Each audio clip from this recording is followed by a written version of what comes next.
नमस्कार मु मनोज सत्यर परिभाषा न्यायर स्वर साई सत्य न्यूज चैनल को स्वागत करुच्ची आसंतु नजर पकईबा मुख्य खबर। कलाहांडी एमरामपुर थाना अंतर्गत पंड कोमाल पंचायत आंब गाँवर 4 जन व्यक्ति गोटे बारहा को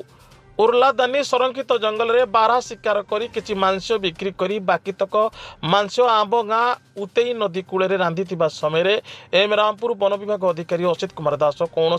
सूत्रु खबर पाई निज टीम सहित अचानक चढ़ाऊ करते हेले विजय माझी 33 चकमा देखाई अंधार सुजोग नहीं फेरार हो जाते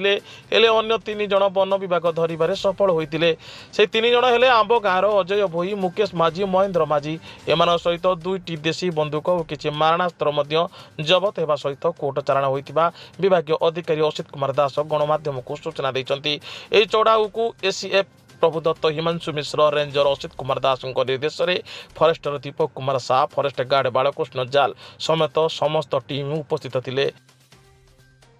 पश्चिम ओडिशा जोनाल हेड उद्धव पंडा रिपोर्ट साई सत्य न्यूज।